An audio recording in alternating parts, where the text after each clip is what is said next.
네, 안녕하십니까. 박덕흠 의원입니다. 오늘 충청북도만 배제한 농어촌 기본소득 지역 안배는 반드시 보장돼야 한다는 말씀을 드립니다. 존경하는 국민 여러분, 안녕하십니까. 충청북도 보은옥천 영동 괴산 국회의원 박덕흠입니다. 농어촌 인구 소멸 지역에 해당하는 충청북도 국회의원과 기초 지자체 단체장들은 매우 실망스럽고 안타까운 마음으로 이 자리에 섰습니다. 이재명 정부가 추진하는 농어촌 기본소득 사업에서 우리 충청북도가 광역시를 제외한 8개 도 가운데 유일하게 한 곳도 선정되지 못하면서 충북도 도민들은 이재명 정부가 충청북도를 홀대하는 건 아닌지 강한 이구심을 갖고 있고 또 분노하고 있습니다. 이재명 정부는 인구 감소와 고령화로 위기에 처한 농어촌 인구 소멸 지역 주민들에게 월 15만 원씩 지역사랑 상품권을 지급하는 시범 사업을 2년간 진행할 예정입니다. 주민들에게 단순히 일정 소득을 지급하는 것을 넘어 많은 사람들이 농어촌을 떠나는 환경에서도 지역을 지켜온 주민들의 기여를 인정을 하고 소비를 통해서 지역 경제를 활성화하기 위해서입니다. 정부가 인구 소멸 지역의 농촌을 살리기 위해 새롭게 시작하는 정책 시도에 깊이 공감을 하고 뜻을 함께 하기 위해서 충청북도 농어촌 인구 소멸 지역 괴산, 단양, 보은, 영동, 옥천 5개 군 모두가 시범사업에 지원을 했습니다.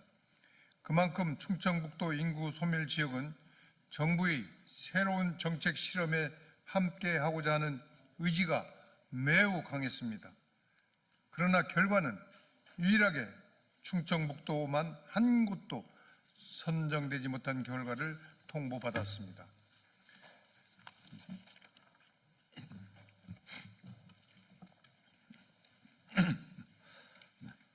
정부는 평가 기준에 따라 결정되었을 뿐 지역 안배가 있었다고 보기 어렵다고 밝혔지만은 각 도에 한 곳이 선정되고 유일하게 충청북도만 빠진 이 상황은 도저히 이해할 수 없는 결과입니다.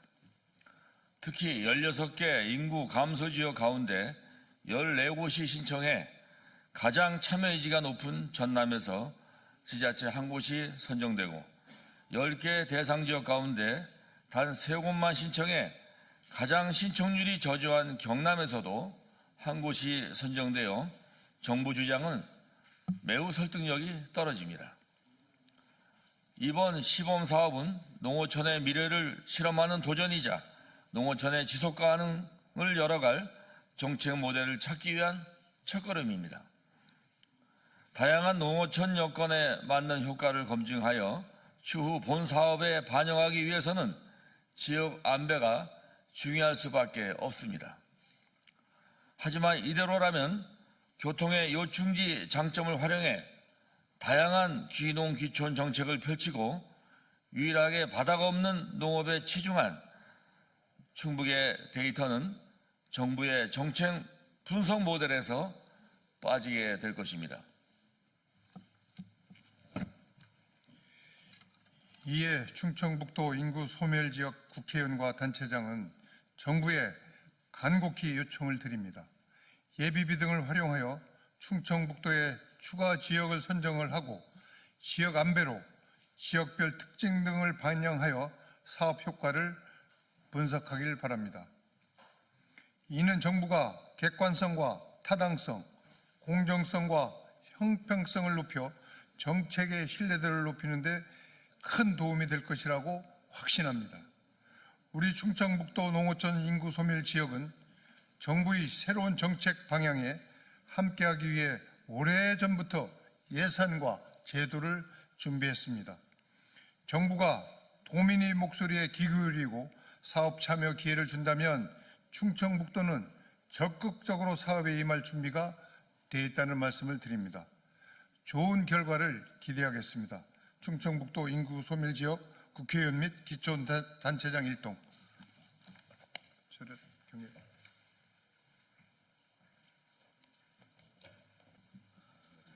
예, 준비된 시간이 조금 지났습니다. 빠르게 진행하고 마치도록 하겠습니다.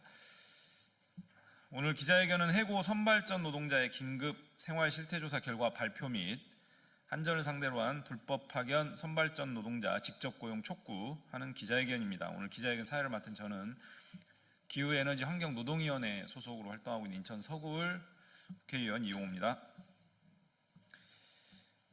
네, 오늘 기자회견 참석자 먼저 소개해드리겠습니다. 민주노총 공공운수노조의 강성규 부위원장님 오셨습니다.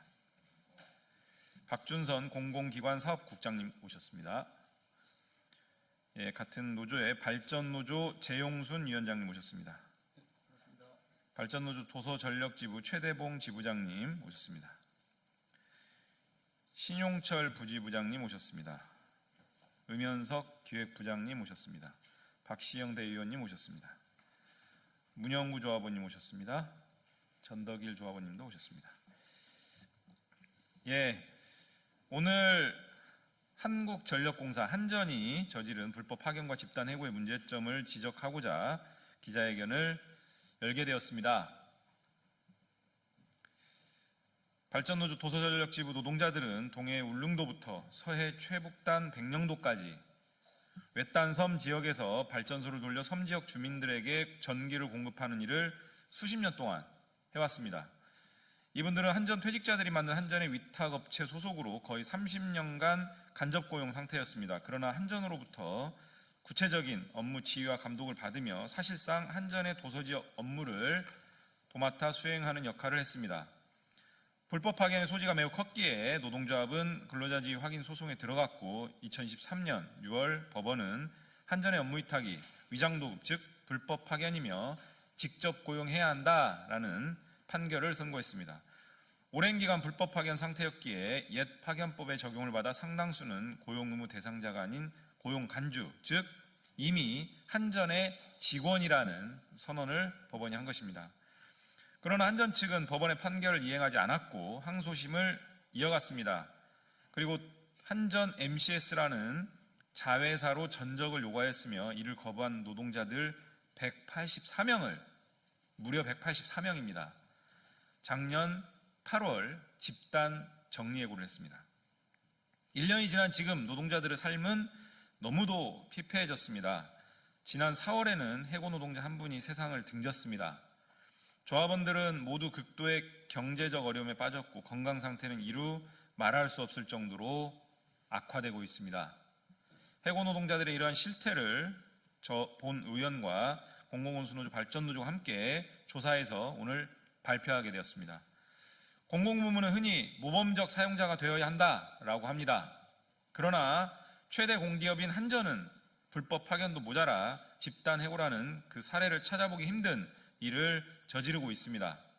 또한 광주고법에서 진행 중인 2심에서는 광주고법과 광주지법 판사 출신의 소위 전관 변호사를 대리인으로 추가 선임하기까지도 했습니다. 그렇게까지 해서 소송을 이어가고 있습니다. 그 행태가 모범적 사용자는커녕 민간의 악덕 기업주들보다도 더 못한 행태로 일관하고 있습니다. 오늘 본 의원은 기후에너지 환경노동위원회에서 이와 같은 문제점들을 낱낱이 지적하고 고발하겠습니다.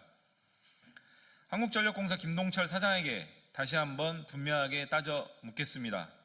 왜 불법 파견에 대한 사과 반성 대신 노동자들을 해고했냐고. 잘못은 30년 불법 파견을 한 한전이 저질렀는데 왜 벌과 고통은 노동자들이 대신 받고 있느냐고 분명하게 따져 묻겠습니다. 그리고 이들 해고 노동자들의 조속한 직접 고용을 요구하겠습니다. 언론인 여러분들께서도 한국전력공사의 이 무도하고 유법적인 불법 파견과 집단 해고 그리고 해고 노동자들 처한 어려움에 대해 많은 관심을 가져주시기를 간곡하게 부탁드리겠습니다. 저 또한 일하는 사람들의 정당한 권리가 지켜질 수 있도록 최선을 다하겠습니다. 이어서 발언 듣도록 하겠습니다. 첫 번째 발언은 공공운수노조의 강성규 부위원장님 발언 듣겠습니다.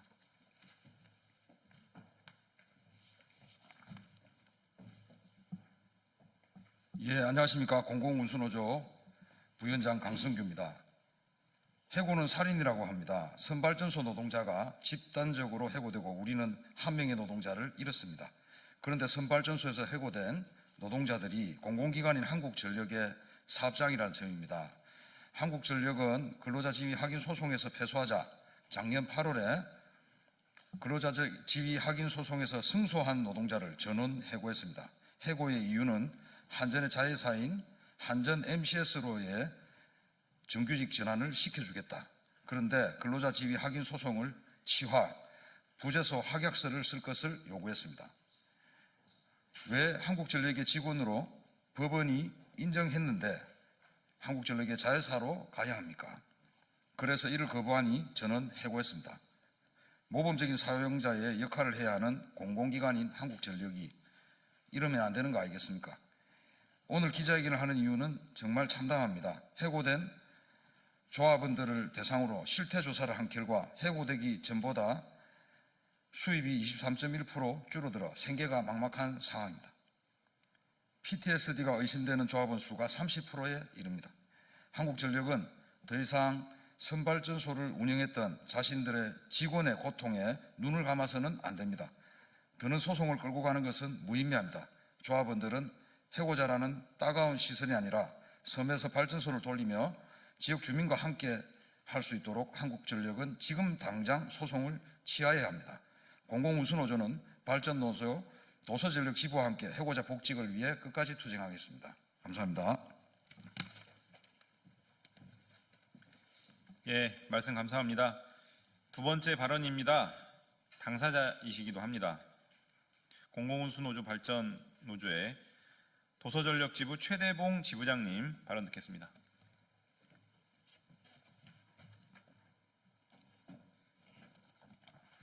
예, 저는 제 발언을 생략하고 이번 실태조사 요약분을 발표하도록 하겠습니다.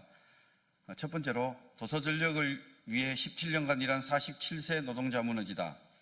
전체 모집단의 대부분이 응답한 설문에서 평균 연령 47세, 도서전력 경력 17년으로 나타나 평균적으로 그의 첫 직장이 도서전력이었고 도서전력에서 모든 걸 바쳤지만 명예로운 퇴직이 아니라 사유 없이 해고되는 어처구니 없는 상황에 빠져 있습니다. 두 번째로 고향이자 일터였던 도서지역에 가족을 남기고 떠날 수밖에 없는 처지입니다. 도서지역 발전 노동자들은 지역 특성상 접근성이 떨어지기 때문에 나고 자란 곳 출신들이 자신의 지역에서 업무를 수행하는 특성을 보인다. 응답자들 중 4분의 3이 해당 지역 출신인 것으로 나타났다. 이는 지역 밀착도, 인간관계가 크게 작용할 가능성을 의미한다. 약 70%는 혼인 상태인 것으로 나타났다. 대부분 부양가족이 있었고 2, 3명의 응답자가 가장 많았다. 일자리 때문에 가족과 떨어져 살고 있는 집단이 40%였다. 고향을 떠나 타지에서 살고 있는 집단은 그렇지 않은 집단에 비해 소득은 다소 높았지만 가족관계가 나빠졌고 음주, 흡연 등 생활습관도 나빠진 것으로 나타났다. 세 번째, 해고 이후 일은 없고 소득은 나락, 빚은 늘고 소비는 졸라매고 해고 이후 일은 만건의 평균 35.6%의 수준에 이루어지고 있었다. 특히 35%는 전혀 일을 하지 못하고 있는 것으로 나타났다. 일을 하는 경우도 일용직 노동, 짧은 계약직 노동을 수행했던 것으로 나타났다. 일을 제대로 하고 있는 경우는 6%에 불과했다. 해고 이후 귀하의 소득은 해고 전의 평균 23.1%로 나타나 해고 전 소득이 4분의 1 토막 난 것으로 나타났다. 약 60%에서 해고 전보다 빚이 늘었다고 응답했다. 평균 54.7%의 빚 증가가 있었던 것으로 나타났다. 해고 이후 자산 처분, 적금 통장 해약, 부동산 매각 등도 약 70%에서 경험한 것으로 나타났다. 해고 이후 생활비 감소는 평균 51.2%로 나타나 소비를 반으로 줄인 것으로 나타났다. 가장 많이 줄인 생활비의 영역은 식대였고 다음으로 문화생활비로 나타났다. 식대는 외식 비용이 포함되었을 가능성이 높지만 만약 식재료 자체를 줄였다면 가장 마지막에 줄여야 하는 비용을 가장 먼저 줄였다는 의미다. 문화생활비까지 고려하면 생활의 질이 크게 떨어졌다고 볼 수 있다. 네 번째, 모든 관계는 악화. 해고는 여러 가지 이유로 사람을 위축시킨다. 일을 하지 못한다는 것, 소득이 없다는 것이 그것이다. 이는 주변의 시선에도 영향을 주게 된다. 해고 이후 모든 관계가 나빠졌다. 가장 나빠진 관계는 배우자 또는 연인으로 가장 친밀도가 높은 관계에서 가장 관계가 나빠진 것으로 나타났다. 금융거래 불이익 또한 크게 심각한 것으로 나타났다. 직장이 안정적이지 않다 보니 금융권에서 채권을 회수하거나 대출을 받을 수 있는 가능성이 낮아졌다는 의미다. 다섯 번째, 결과적으로 극도로 나빠진 건강, 생활 습관이 모두 나빠졌다. 크게 증가한 영역은 불규칙한 생활로 나타났고 다음이 사람을 만나지 않은 운동이나 취미생활 등을 안 함 순으로 드러났다. 삶에서의 소외가 발생하고 있는 것으로 확인되었다. PTSD 증상 조사 결과 응답자의 30%가 PTSD로 의심되는 결과가 나타났다. PTSD의 경우 우리나라 국민 1년 유방일병률이 0.2%, 여성은 1.1%라는 점을 고려하면 PTSD 유병률이 매우 높은 직종인 소방공무원의 경우 2021년 호소율이 5.7% 수준을 고려하면 상상하기 어려운 값이다. 불면증으로 정신건강의학과의 상담이 필요한 집단은 무려 50%에 이르는 것으로 나타났다. 수면장애가 있는 집단이 정상 집단에 비해 부양가족 수가 많고 근무일 비율이 낮고 해고 후 소득이 더 적은 것으로 나타났다.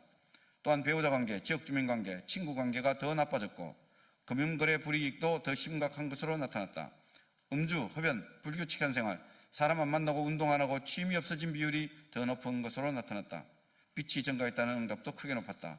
조사 결과 응답자의 4분의 3은 알코올 의존성이 있는 것으로 파악되었다. 우울의 수준도 매우 심각한 것으로 나타났다. 무려 60%가 전문적인 치료가 필요한 집단으로 드러났다. 우울이 있는 집단이 정식 집단에 비해 부양가족 수가 많고 근무율이 적고 해고 후 소득이 적으며 빚 증가 규모가 더 큰 것으로 나타났다.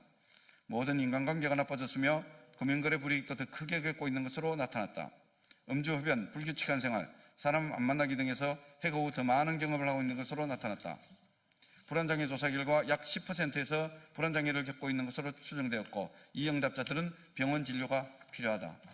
이상입니다. 저의 지부장의 발언은 이것으로 대신하고 생략하도록 하겠습니다.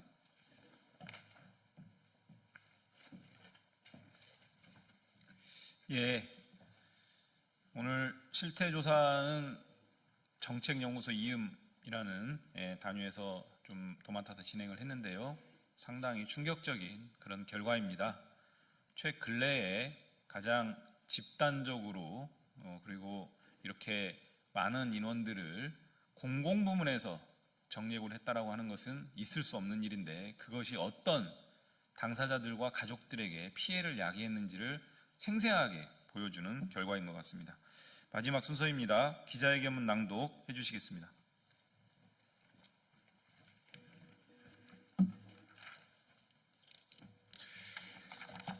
네, 발전노조위원회 정영술입니다.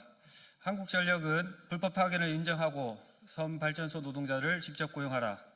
도서지역에서 섬을 밝히고 주민들의 삶을 책임져 온 도서지역 발전소 노동자들의 해고된 지 1년 6개월이 다 되어 가고 있다. 섬발전소 노동자들이 해고된 사유는 기가 막힌다.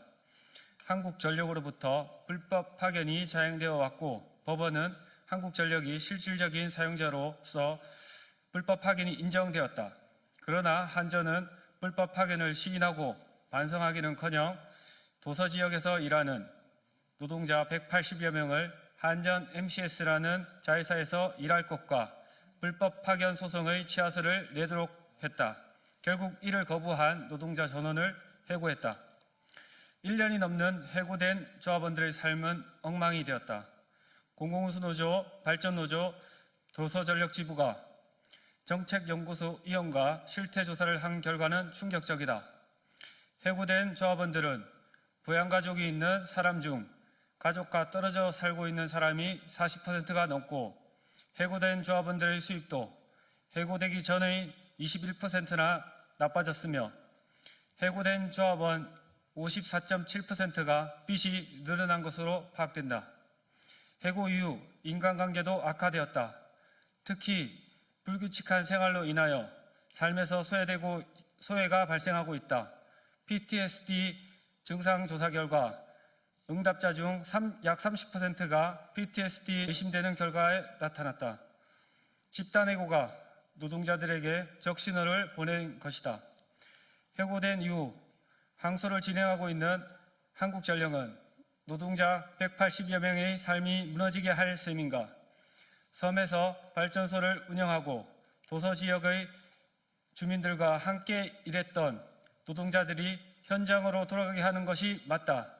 한국전력은 지금이라도 불법 파견에 대한 항소를 취하하고 불법 파견에 대해 사과하고 섬에서 발전소를 운영하던 조합원들을 한국전력으로 직접 고용해야 한다. 이것이야말로 한국전력이 공공기관으로서의 모범적인 사용자 역할을 다하는 길이다. 네, 이상입니다. 네, 이것으로 오늘 준비된 기자회견 마치겠습니다. 고맙습니다.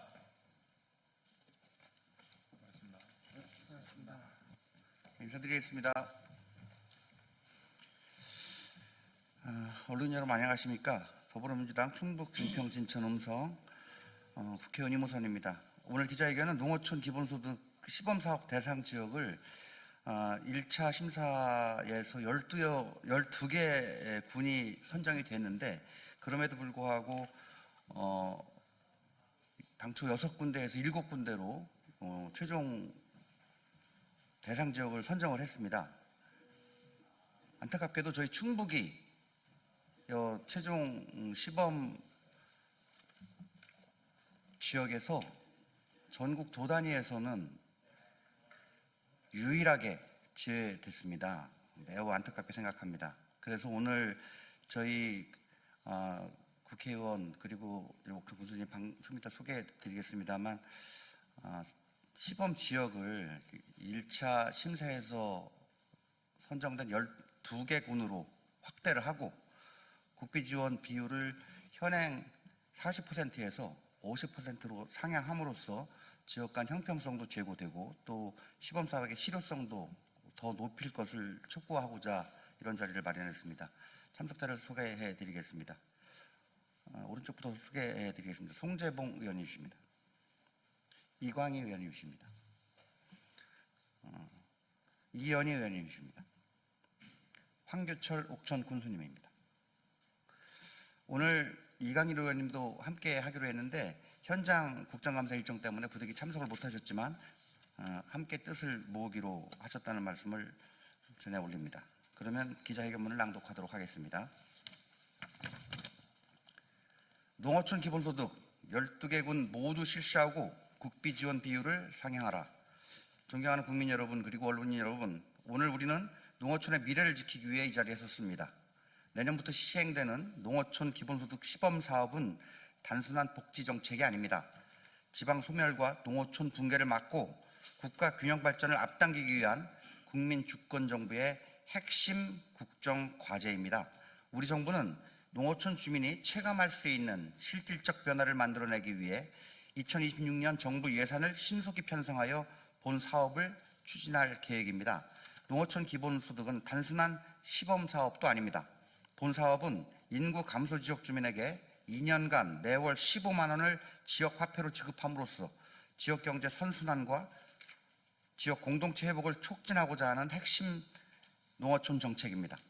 지속 가능한 농촌 사회를 만들기 위한 국가 정책의 대전환이자 미래 세대를 위한 지속 가능한 농촌을 만드는 출발점입니다. 그렇기에 이번 사업은 전국 농어촌의 삶과 지역 경제를 함께 살리는 포용적, 균형적 모델로 확대되어 현장에서 체감할 수 있는 실질적 사업으로 발전시켜야겠습니다. 네, 이현희 의원입니다. 농축산식품부는 인구 감소 지역 69개 군 중 10개 군을 1차 대상지로 선정했습니다.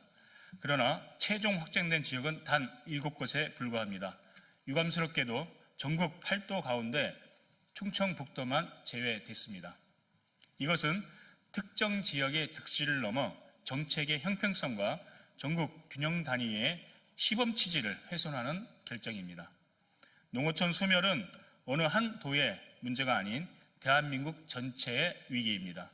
그렇기에 정부가 농어촌 기본소득을 진정한 국가정책으로 추진하고자 한다면 가능한 고르게 다양한 지역에서 시행하고 그 과정을 치밀하게 분석해야 합니다. 같은 농촌이라도 상황과 여건은 제각기 다릅니다. 그렇기에 전국 12개 지역 모두에서 시범사업을 운영해야만 정책적 효과를 비교 평가하고 전국적 확산을 위한 근거를 마련할 수 있습니다.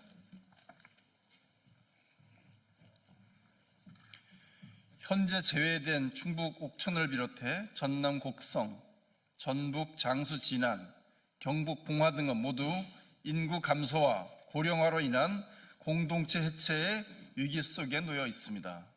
이 지역들은 1차 심사에서 선정될 만큼 사업 역량과 준비도가 충분히 검증된 지역입니다. 따라서 이들 지역이 빠진 채 시범 사업이 진행되는 것은 국가 균형 발전의 목적에서 벗어나는 조치입니다. 이에 더불어민주당 충청북도 국회의원 1동은 정부의 다음 3가지를 강력히 요청드립니다. 첫째, 농어촌 기본소득 시범사업을 12개 군 모두로 전면 확대하십시오. 둘째, 국비 지원 비율을 현행 40%에서 최소 50% 이상으로 상향하여 지방재정 부담을 완화하십시오. 셋째, 시범사업의 신속한 집행 일정과 본사업 전환 단계별 추진 계획을 조속히 제시하십시오. 농식품부와 예산당국은 전국 12개 지역에 대한 추가 재정 대책을 마련하여 이번 사업이 시범사업으로서의 본연의 역할을 충실히 수행할 수 있도록 해주시기 바랍니다.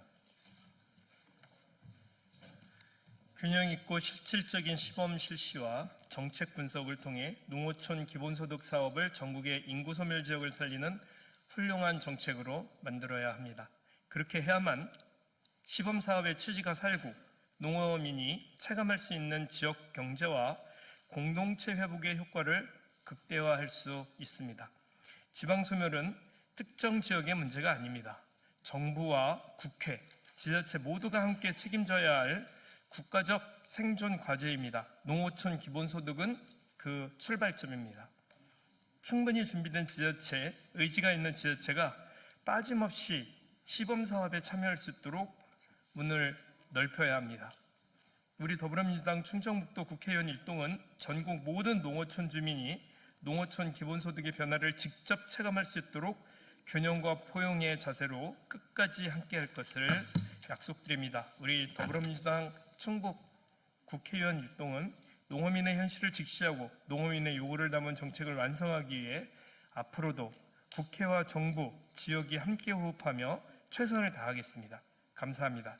2025년 10월 23일 더불어민주당 충청북도 국회의원 1동. 기자회견을 마무리하기 전에 이 자리에 우리 5만 5천 군민과 165만 충북도민의 간절한 마음을 안고 어렵게 이 자리에 황교철 옥천 군수님이 오셨습니다. 이번 시범 실시 지역 1차 대상지에 선정됐음에도 2차 최종 선정 과정에서 우리 충북이 시범 사업 단위에서 빠진 그 안타까운 마음을 우리 이 자리에서 언론인 여러분과 국민 여러분께 한 말씀 드리고자 합니다. 옥천 군수님 모셔서 반드시 이번 최종 선정된 7개 군 외에 추가로 우리 옥천 군이 그리고 우리 충북의 이런 도민들의 마음이 반드시 담겨서 다시금 시범 지역으로 선정될 수 있도록 해 주십사 하는 마음을 전해드리도록 하겠습니다. 황교철 옥천 군수님이십니다. 네, 안녕하세요. 1차 관문 12개 지역에는 포함되는데 2차 관문에서 탈락한 충북 옥천군수 황교철입니다. 저희 옥천군은 국토의 중심에 있습니다. 남한의 백곡에 위치하는 백곡마을이 있어서 백곡마을을 축제도 하고 또 대청댐 상류 지역이라 전체 면적의 83.6%가 규제 지역입니다. 그래서 균형 발전 차원에서도 우리 옥천군이 꼭 선정되어야 하고 또 두 번째는 우리 옥천군은 이 준비가 잘 된 지자체입니다. 이번에 이재명 정부에서 시행하고 있는 소비 쿠폰 제도도 충북에서 발급 실적도 1위, 또 소비도 1위입니다. 또 금년도에 국비가 단 1원도 편성되지 않았음에도 65억 원의 순수 군비를 편성해서 지역사랑 상품권 제도를 잘 운영하고 있는 지자체 중에 하나입니다. 또한 중요한 것은 시범사업에 선정되면은 가장 중요한 것은 소비입니다. 우리 군단위 지역은 읍은 소비처가 꽤 많이 있지만은 면 단위는 소비처가 거의 없는 실정입니다. 그러함에도 우리 옥천군은 사회적 경제 조직이 가장 잘 조직되어 있는 지자체 중에 하나입니다. 얼마 전 사회적 기업 중앙회 회장께서 오셔갖고 극찬할 정도로 저희는 65개의 사회적 기업이 기조성되어 있고, 만약 시범 사업에 우리 옥천군이 선정된다면은 면 단위 시골 마을 구석구석에 이 사회적 경제 조직인 사회적 기업이 직접 출장 방문하여 소비 촉진을 시킬 거라고 생각이 됩니다. 저희 옥천군이 만약에 시범 사업에 추가 선정된다면은 아마 다른 지역으로 전파할 수 있는 시책 사업으로 전환하는데 많은 데이터를 구축해 놓았기 때문에 쉽게 타 지자체로 이 농어촌 기본소득이 전파될 수 있을 거라고 생각돼서 이번에 꼭 충북, 꼭 우리 옥천군이 추가 선정되기를 간절히 소망합니다. 감사합니다. 이상으로 기자회견을 마치겠습니다. 함께해 주신 어린이 여러분 감사합니다.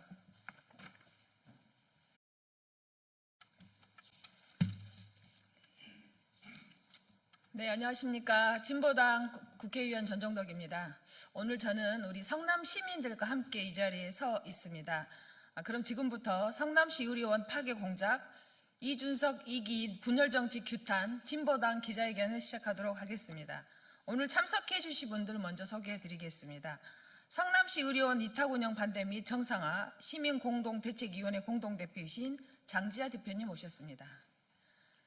성남시 의료원 전 이사이신 신옥희 이사님 오셨습니다. 진보당 성남시 중원구 공동위원장이신 김병조 위원장님 오셨습니다. 예, 그 외에도 우리 서양수 성남여성회 회장님, 이은정 분당여성회 회장님, 그리고 백승우 성남시민 함께 하셨는데 지금 밖에 계신 것 같습니다. 성남시 의료원은 시민들이 직접 만든 공공병원입니다.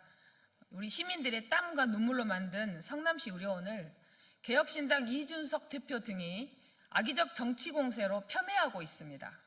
성남시 의료원은 22년 전 인하병원 폐업에 따르는 성남 수정구 중원구 원도심 의료공백 사태를 막기 위해 성남 시민 20만 명이 서명하고 3만 명이 넘는 주민 발의를 통해 조례로 만들어진 공공병원입니다.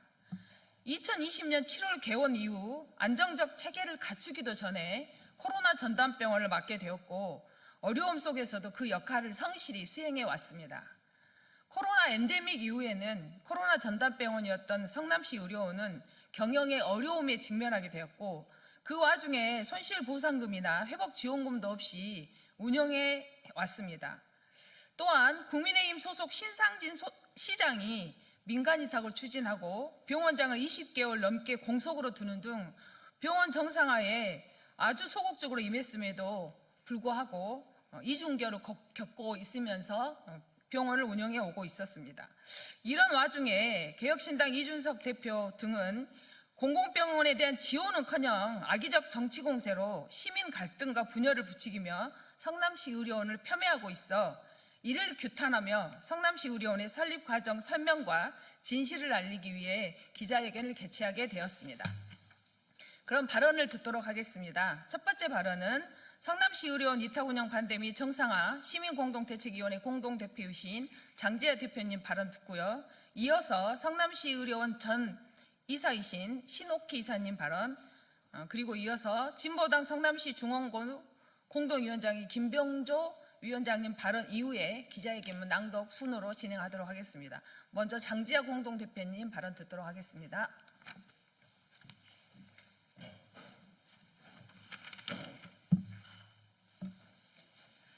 네, 개혁신당 이준석 대표, 이기인 사무총장은 22년 전 시민운동을 악의적으로 편집하여 이재명 대통령과 성남 시민을 악마화하고 있습니다.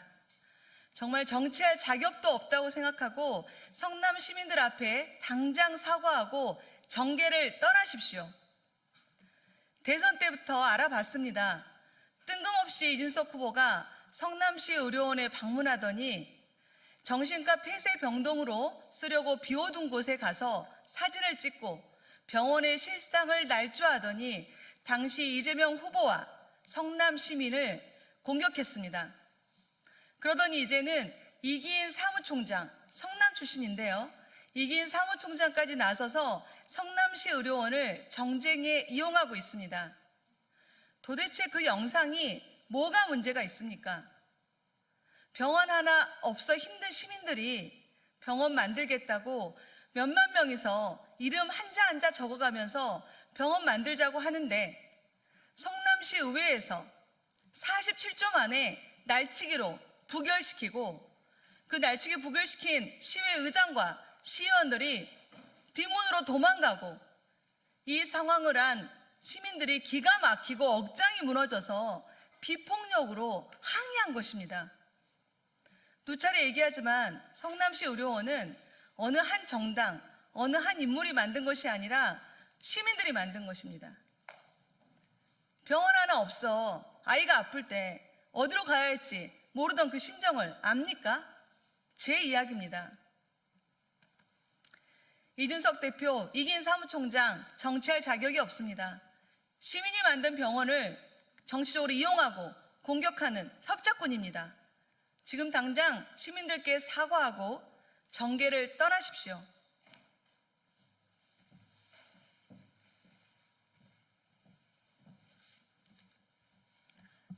네, 저는 오늘 성남시 의료원 시민이사로 활동했던 이사의 역할을 가지고 이 자리에 섰습니다. 사실 성남시 주민들은 다 아는 이야기입니다만 2003년 성남시에서 가장 규모가 큰 종합병원인 인하병원과 성남병원이 적자를 이유로 하루아침에 문을 닫고 인구 50만의 본시가지 시민들은 응급 상황에서 찾아갈 수 있는 병원이 하나가 없는 상황이었습니다. 그때 우리에게 필요한 병원, 우리가 직접 만들어 보자고 시민들이 나서서 20여 년 만에 만들어진 병원이 바로 성남시 의료원입니다.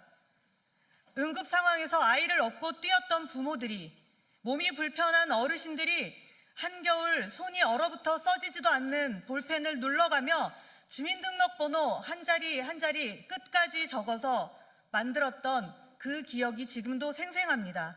당시 원도심 주민 절반에 가까운 20만 명이 공공병원을 만들어야 한다는 서명에 참여했고 2만 명에 달하는 주민줄의 서명을 2번이나 성사시켜 만들어낸 병원이니만큼 당시 성남 시민들의 시립병원 설립 의지가 얼마나 대단했는지 알 수 있으실 겁니다. 성남시 의료원은 어느 한두 명이 만든 병원이 아닙니다. 성남시 의료원엔 인하병원 노동자들의 땀과 눈물이 담겨 있습니다. 성남시 의료원엔 돈이 없어서 제대로 치료받지 못해 피눈물을 흘려야 했던 서민들의 서름이 담겨 있습니다. 성남시 의료원엔 수십만 명 주민들이 건강하게 살고 싶은 간절한 소망이 담겨 있습니다. 당신들이 정치적 먹잇감으로 이용해도 되는 그런 곳이 아니란 말입니다. 더 이상 성남 시민의 치열한 삶의 역사가 담겨 있는 성남시 의료원을 왜곡시키고 이용하지 마십시오. 이준석, 이기인은 시민의 건강과 생명에는 안중에도 없는 정치 협작꾼 노릇을 그만두십시오. 지금도 성남시 의료원을 정치 논리로, 자본의 논리로 막아서는 정치 세력 때문에 성남시 의료원은 어려움을 겪고 있고 주민들은 응급실 뺑뺑이를 돌며 응급 상황에서 가깝게 찾아갈 수 있는 병원이 없어 안타까워하고 있습니다. 이준석 대표, 이기인 총장은 성남 시민 앞에 사죄하십시오. 지금처럼 시민들의 힘을 우습게 생각하고 가벼운 선동으로 권력을 얻으려 한다면 당신들이 설 자리는 없을 것입니다.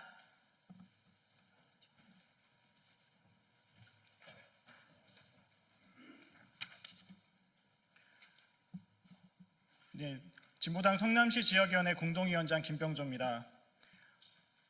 개혁신당 이준석 대표, 이기인 사무총장은 보건의료 노동자들을 다시 한번 길거리로 나앉게 할 생각이십니까?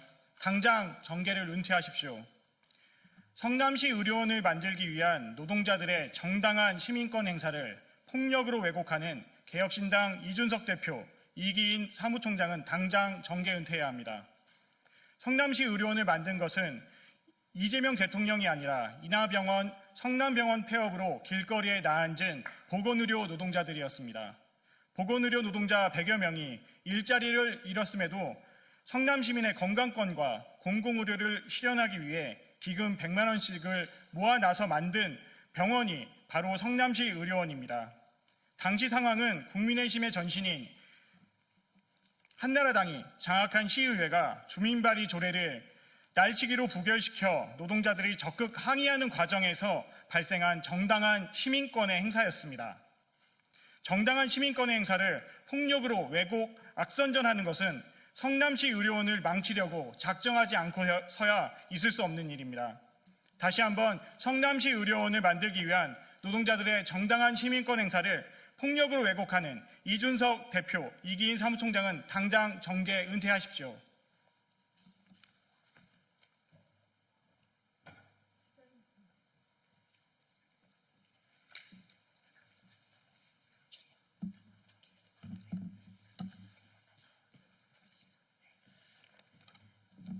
네, 기자회견문 낭독은 서면으로 대체하도록 하겠습니다. 뒤쪽에 기자회견문이 있으니까 참고해 주시기 바랍니다.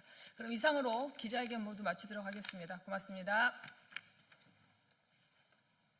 진보당 부대변인 김도연입니다. 오전 브리핑 시작하겠습니다. 총 2건입니다. 국민의힘은 콘돔 사용을 제약시하는 겁니까? 어제 진행된 국회 교육위원회 국정감사에서 콘돔을 성인용품이라 칭하며 청소년이 사용하면 죄 짓는 일이 되는 것처럼 표현되었습니다. 국민의힘 의원이 대구 교육감에게 퀴어 축제 장소에서 배포되었던 콘돔에 대해 굉장히 문제가 있는 것으로 지적하고 대구 교육감도 이에 대해 사과하며 청소년의 접근을 막겠다고 답변한 것입니다. 이 엄청난 코미디에 실소가 터져나옵니다. 우선 콘돔이 성인용품입니까? 콘돔은 정확하게 의료기기입니다. 청소년도 편의점 등에서 구매할 수 있으며 임신과 성매개 감염병을 예방하는 효과적인 물품입니다. 청소년에게 그런 콘돔을 제약시키는 이유가 뭡니까? 제가 중학교를 다니던 20년 전에도 학교 성교육 시간에 직접 콘돔을 보여주며 사용법도 가르쳐 주었습니다. 청소년에게 성을 숨기고 제대로 가르치지 않는 것은 시대 역행적일 뿐만 아니라 오히려 위험에 빠뜨리는 일입니다. 그뿐만 아니라 청소년을 단순히 보호의 대상으로만 보며 억압하는 것이 안전이라고 보호라는 구시대적 발전입니다. 국민의힘은 청소년을 여전히 우리 사회의 한 주체로 보지도 않고 이들의 안전에도 관심 없는 겁니까? 이런 부끄러운 모습을 청소년들에게 보여 참으로 미안합니다. 앞으로 국회에서 청소년의 안전과 인권을 침해하는 행위가 더 이상 일어나서는 안 됩니다. 국민의힘과 대구 교육감은 이번 국감에 대해 사과하고 청소년도 안전한 살아갈 수 있도록 최선을 다해야 할 것입니다. 네, 두 번째입니다. 학교 안 폭력까지 예고한 구구단체, 용납해서는 안 됩니다. 극악스러운 일이 예상됩니다. 구구단체가 서울시에 있는 고등학교 안에 설치된 소녀상 철거를 요구하는 집회를 하겠다 나선 것입니다. 극우단체의 폭력이 이제는 청소년까지 위협할 위기에 처한 상황입니다. 서울시에 있는 고등학교 안에 설치된 소녀상은 학생들이 직접 나서서 세웠습니다. 일본군 위안부에 대한 가슴 아픈 역사를 잊지 않겠다는 소중한 마음으로 만들어낸 결과물입니다. 이런 소녀상과 학교가 극우단체의 난동에 폭력과 혐오로 뒤덮일까 참으로 우려됩니다. 다음 주로 예정된 극우단체의 집회에 학교 안팎에서 두려움을 떨고 있을 학생, 교사, 주민들의 모습이 아른거립니다. 학교는 민주주의와 인권, 역사를 두루 배우는 교육공간입니다. 이러한 공간까지 극우가 침투하게 두어서는 안 됩니다. 청소년에게까지 뻗치는 극우의 폭력을 용납한다면 서부지법 폭력 사태와 같은 일이 계속해서 일어날 것입니다. 경찰은 단순히 수능날과 예비소집일의 집회금지 통보를 정도로만 대응을 그쳐서는 안 됩니다. 서울시, 서울시 교육청, 서울시경 모두가 나서서 학생과 주민들의 안전을 위해 만전을 기해야 할 것입니다. 이상입니다. 예. 사용자의 노조활동 불법기획 규탄, 부당 노동행위 근절을 위한 기자회견을 시작하도록 하겠습니다. 먼저 참석자 소개해드리겠습니다. 민주노총 이태환 수석 부위원장님 참석하셨습니다. 금속노조 박상만 부위원장님 참석하셨습니다. 김유철 금속노조 하나오션 지회장님 참석하셨습니다. 임종린 하섬식품노조 파리바게뜨 지회장님 참석하셨습니다. 최유경 파리바게뜨 지회 수석 부지회장님 함께 하셨습니다. 예, 오늘 기자회견 순서는 제가 먼저 취지 발언을 하고요. 사례 3가지를 하도록 하겠습니다. 첫 번째는 김유철 하나오션 지회장님께서 가장 최근에 문제가 된 하나오션 부당 노동행위에 대해서 말씀해 주시겠습니다. 두 번째 현장 사례는 임종린 하섬식품노조 파리바게뜨 지회장님께서 말씀하도록 하겠습니다. 세 번째 현장 사례는 포스코 부당 노동행위에 대해 금속노조 박상만 부위원장님께서 해주시겠습니다. 마지막 기자회견문 낭독을 민주노총 이태환 수석 부위원장님께서 하시겠습니다. 예, 각 발언 중간에 소개 없이 이어가도록 하겠습니다.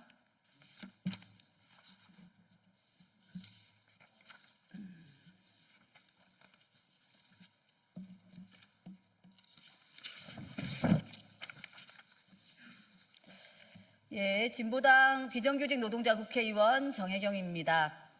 부당 노동행위는 헌정 질서를 파괴하는 범죄 행위입니다. 오늘 기자회견 개최는 이를 국민들에게 보다 분명하게 알리고 범정부 차원에서 적극적인 개선을 경주할 것을 촉구하기 위해서입니다. 대한민국 헌법이 보장하는 노동 3권은 일하는 국민 모두에게 주어진 보편적 기본권이기 때문입니다. 국민 기본권을 불법적으로 침해하는 행위는 헌법을 유린하는 것으로 내란 행위입니다. 이번 국정감사에서 드러난 하나오션의 조직적인 부당 노동 행위도 헌법 질서를 부정하고 민주주의 기초를 흔드는 중대한 범죄 행위입니다. 하나오션이 윤석열과 손잡고 조선소 하청 노동자들을 탄압한 행위도 국민의 기본권을 불법적으로 침해한 헌정질서 파괴이자 내란 행위를 하였다는 사실을 우리는 잊어서는 안 됩니다. 김영훈 노동부 장관이 하나오션에 대한 수사 필요성을 검토하겠다고 밝혔지만 대기업의 이런 불법 행위는 어제 오늘의 일이 아닙니다. 재벌 대기업들의 부당 노동 행위를 개별 사건으로 각각 다루어서는 안 됩니다.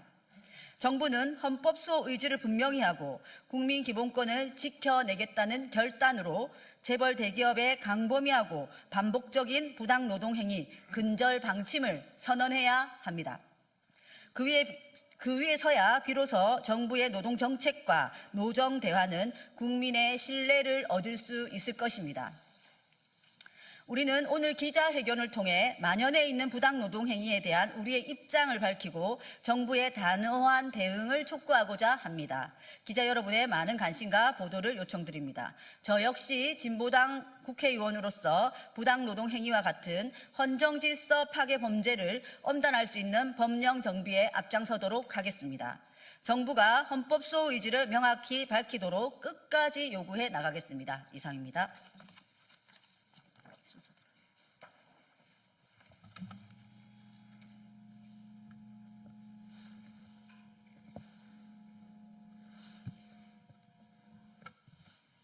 예, 반갑습니다. 하나오션 지회 지회장을 맡고 있는 김유철입니다. 정말 80년대에나 볼 법한 부당 노동행위가 하나그룹 전체 그리고 하나오션 내에서 벌어지고 있습니다. 국정감사와 언론을 통해서 접하셨겠지만 명백한 물증과 위법 행위가 증명이 되고 있습니다. 그런데도 불구하고 하나그룹은 개인의 일탈이다. 그리고 노노 간의 갈등으로 치부하며 진정한 사과나 반성의 자세를 보여주는 대신에 현장을 갈라치게 하고 부인하고 있습니다. 하나 에어로스페이스 시절 인사 담당 책임자였던 조 실장이란 자가 하나오션에 부임한 이후에 똑같은 수법과 똑같은 방식으로 민주노조를 탄압하고 말살시켜 왔다는 것이 드러났습니다. 하나오션 지회는 어제 부산 본청에 고발장을 정식으로 접수하고 노동부의 수사를 촉구하고 있습니다. 지난 2년간 하나오션에서는 7명의 하청 노동자가 노동재해로 사망했습니다. 현장에 노동자가 죽어나가고 있는데도 하나오션 경영진들은 오로지 노무관리만을 외치며 생산을 책임지고 있는 생산관리자와 안전 업무를 맡고 있는 안전 책임자까지도 현장에 직반장까지도 동원시켜서 노무관리를 하라고 하는 내용들이 적나라하게 담겨져 있습니다. 그리고 이들은 이러한 불법 행위를 위하여 예산을 편성하고 실제 예산을 지원하고 유용했다는 것이 수첩에도 담겨져 있습니다. 이것은 최소한의 양심까지도 저버린 기업 살인입니다. 하나오션은 지금 자정의 능력이 없습니다. 하루빨리 노동부에 수사를 촉구하며 특별근로감독을 포함해서 하나오션 내에 있는 모든 문제들을 명백히 밝혀내고 관련된 자들을 모두 일벌백계 하는 것이야말로 윤석열 정권의 내란을 청산하고 윤석열의 노동탄압, 노동기본법을 무시했던 이러한 것들을 바로잡는 것이 이재명 정부의 진정한 국민 주권을 회복하고 법치주의를 바로 세우는 첫걸음이라고 생각합니다. 즉각적인 노동부의 수사를 촉구합니다. 이상합니다.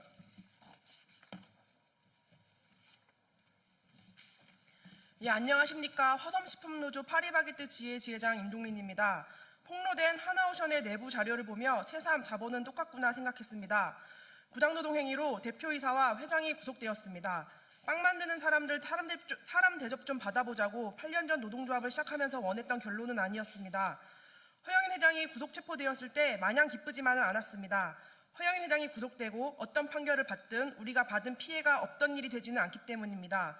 공소장도 마찬가지였습니다. 검찰도 어용노조로 인정한 노무관리를 위해 회사 지시로 만들어진 한국노총, 우리 조합원들에 대한 각종 차별과 괴롭힘, 사회적 합의 불이행, 민주노총 없는 클린 사업장으로 이름 지어진 민주노조 혐오 등 우리가 주장한 사실들이 단순 주장이 아니라 명백한 사실이었음을 확인하는 자리였습니다.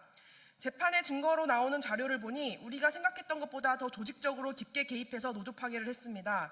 불법 파견 해결을 위한 사회적 합의를 이행하라 투쟁하니 회사는 뒤로 빠지고 한국노총을 앞세워 언론 대응을 하는 전략을 짰습니다. 그렇게 회사가 한국노총 위원장과 언론을 연결시키고 인터뷰 연습까지 시켰습니다. 회사가 작성한 글을 한국노총 위원장이 인터뷰한 것처럼 속여 기사를 내고 역동적인 사진이 되도록 팔을 움직이는 모습으로 사진을 찍어 보내라며 사진까지 연출했습니다. 심지어 언론 대응을 위해 인터뷰 시 온화한 표정을 짓지 말고 조합 사무실에 플랜카드 좀 걸고 노조 사무실처럼 꾸미라는 세세한 지시까지 했습니다.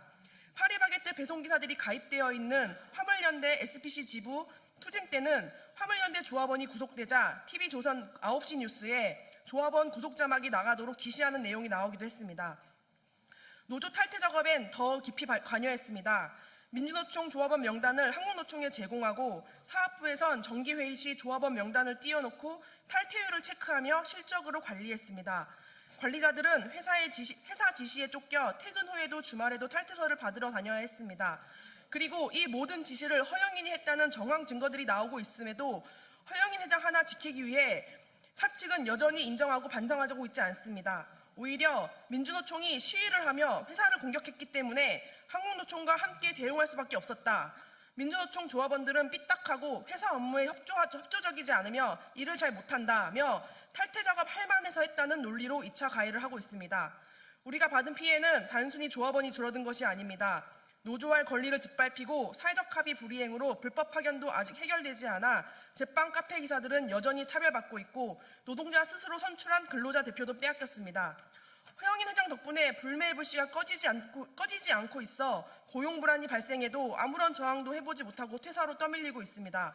그리고 무엇보다 이 긴 투쟁에 앞장서 싸운 SPC 내 지회장들과 간부들이 심각한 마음의 병을 얻고 일상을 잃었습니다. 부당노동 행위는 피해자가 입증해야 하는 힘든 싸움입니다. 그렇게 힘들어 싸워 운 좋게 재판으로 간다 해도 10여 년의 법정 싸움이 있고 그렇게 힘들게 인정받아도 처벌의 수위가 낮습니다. SPC도 하나오션도 부당노동 행위 철저히 수사하고 재판하여 노동자들이 권리를 보장받을 수 있도록 정부도 국회도 관심 갖고 힘써주시길 바랍니다. 감사합니다.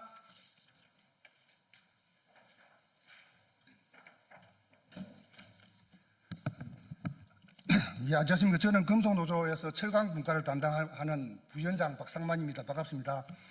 저는 오늘 포스코 사내 하청 노동자들의 정당한 노동자 활동을 탄압하고 차별하는 원청 포스코 사용자 측의 행태에 대해서 말씀드리고자 합니다.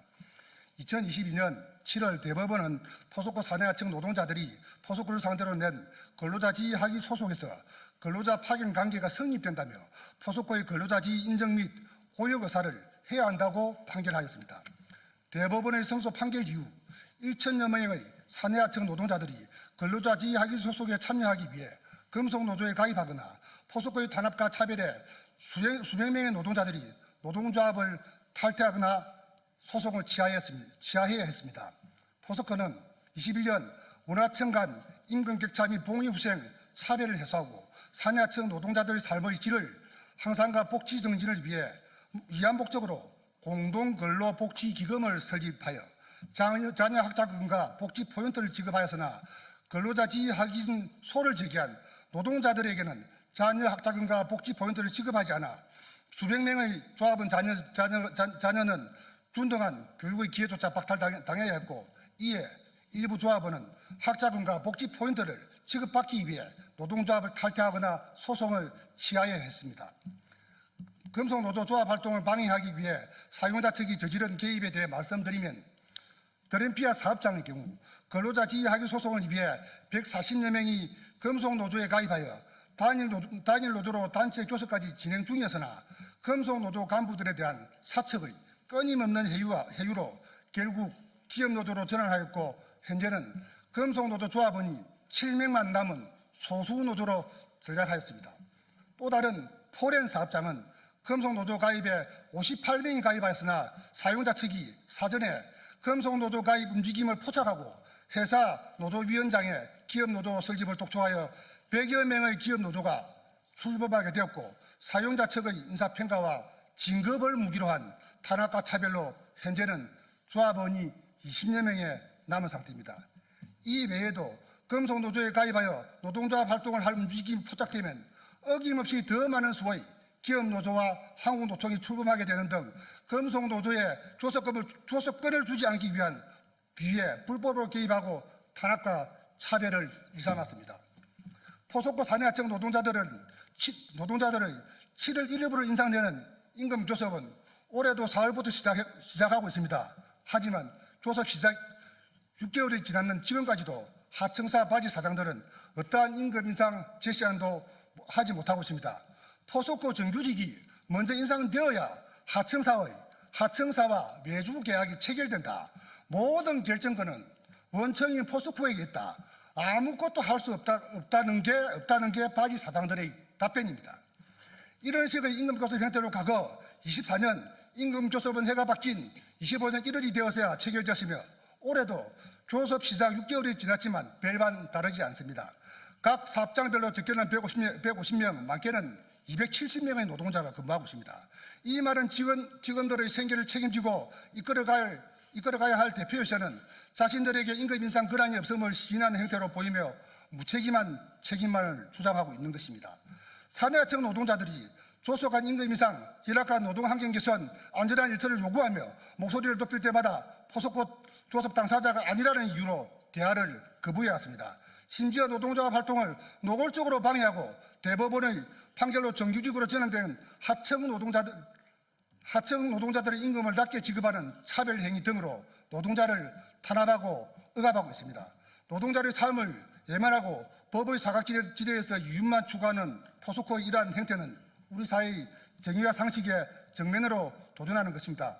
포스코는 수많은 하청업체를 통해 생산의 핵심적인 부분을 운영하면서도 하청 노동자들에 대한 어떠한 책임도 지지 않고 있습니다. 대법원, 고등법원, 지방법원의 수차례의 판결에서 하청 노동자들이 포스코의 직간접적 지시를 받고 포스코의 실질적 지배하에 포스코 내에서 일하고 있음을 인정했음에도 포스코는 불법 파견, 불법 경영을 중단하기는커녕 하청 노동자들의 교섭을 권한 없는 하청업체 사장을 앞세워 회피하고 있습니다. 포스코 하청 노동자들의 정당한 목소리를 듣고 책임 있는 자세로 교섭에 나서야 할 것이며 정부와 국회는 노동자들의 절박한 요구를 외면하지 말고 포스코와 같은 대기업의 부단 형태를 막아야 할 것입니다. 미국의 트럼프 대통령이 당선되기 전에 전기자동차 UAW가 총파업을 했습니다. 트럼프 대통령이 UAW가 총파업을 가서 했던 말이 있습니다. 노동자들이여 더 단결해라. 자동차 회사는 엄청난 많은 이익을 취하고 있다.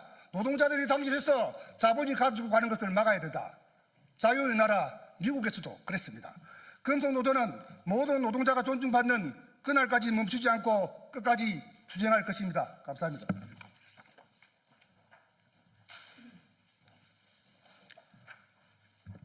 예, 안녕하십니까. 민주노총 수석부위원장 이태환입니다.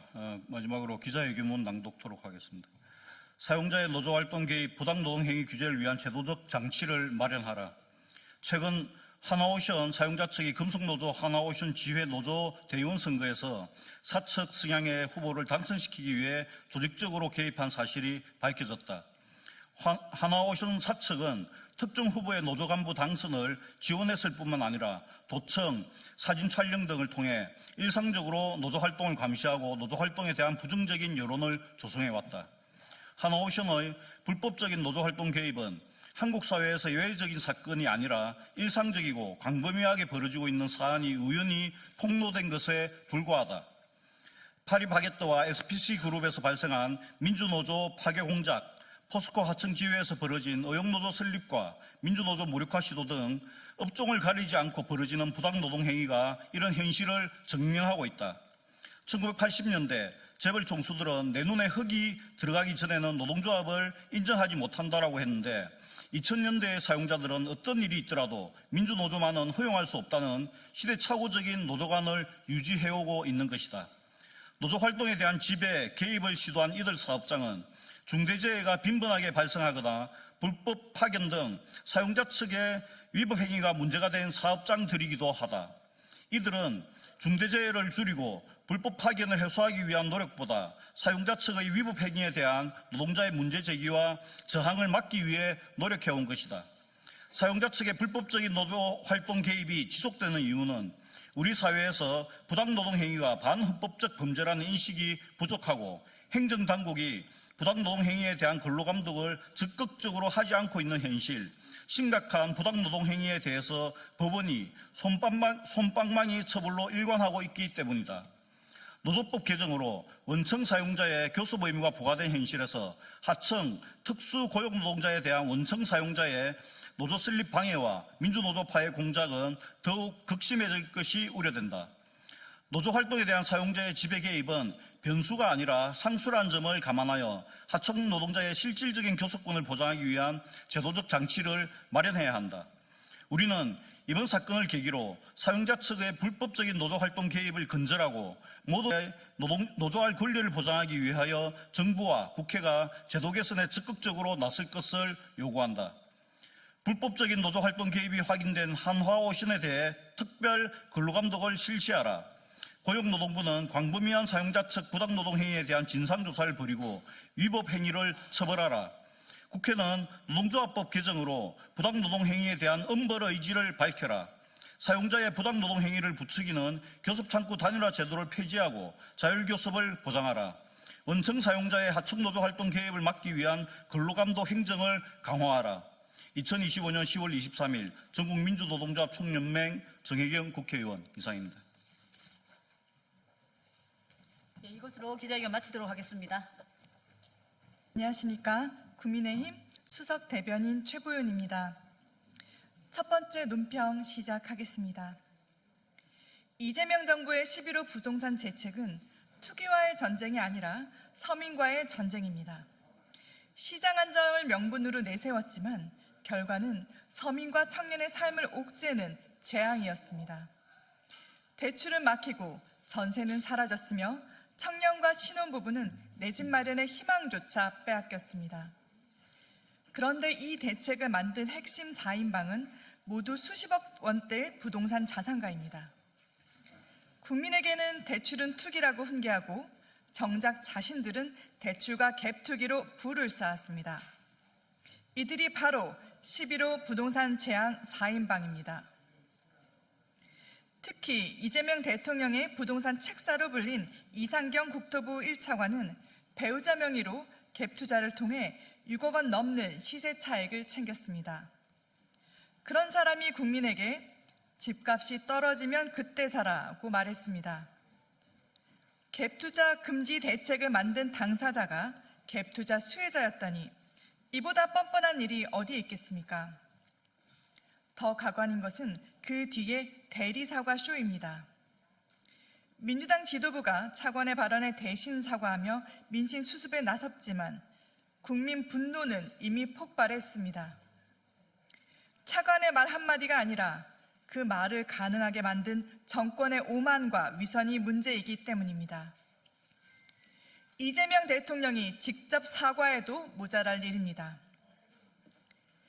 김용범 대통령실 정책실장은 재건축 조합원 입주권을 사서 서초구 아파트를 얻었고 구윤철 경제부총리는 재건축 아파트 매매로 수십억 원의 시세 차익을 올렸습니다. 이어건 금융위원장도 대출과 갭 투자로 같은 아파트를 샀습니다. 이들이 과연 누구를 위한 부동산 정책을 만들었습니까? 국민에게 절제와 희생을 요구하면서 자신들은 예외가 되는 나라, 그것이 바로 이재명 정권의 부동산 대책입니다. 여기에 보유세 인상을 둘러싼 당전대의 엇박자까지 겹치며 시장 불안은 더욱 커지고 있습니다. 구윤철 부총리와 김용범 정책실장이 보유세 강화를 언급하자 민주당은 공식 입장은 없다고 했고 진성중 의원 등은 인상 필요성을 주장하고 있습니다. 이재명 대통령은 세금으로 집값을 잡지 않겠다고 했지만 당정대가 서로 다른 메시지를 내며 시장 혼란만 키우고 있습니다. 국민의 우라통이 터지고 있습니다. 내로남불과 위선으로 얼룩진 부동산 4인방, 더는 자리에 둘 이유가 없습니다. 이재명 대통령은 즉각 해임을 결단하십시오. 부동산 정체의 신뢰 회복은 국민을 속인 정책 위반자들의 퇴진에서 시작됩니다. 다음 논평 이어가겠습니다. 사법부를 향한 민주당의 전방위적 겁박이 갈수록 가관입니다.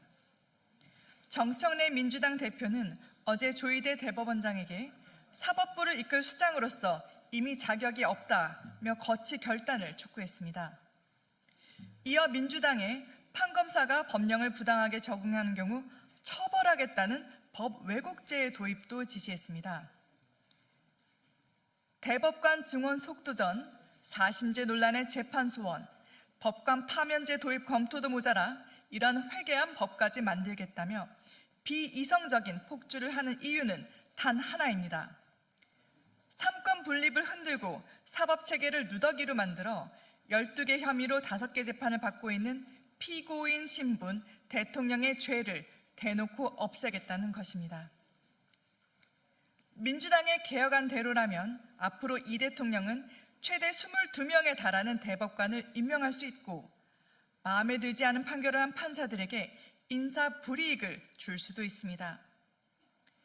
향후 모든 재판은 법이 아닌 정치의 눈치를 보며 권력자의 뜻대로 결정짓게 될 것입니다.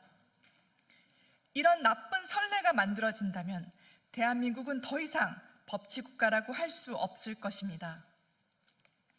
지금 국민들은 입법권, 행정권 장악에 이어 사법권까지 쥐락펴락하는 거대 여당의 폭거를 매우 심각하게 바라보고 있습니다.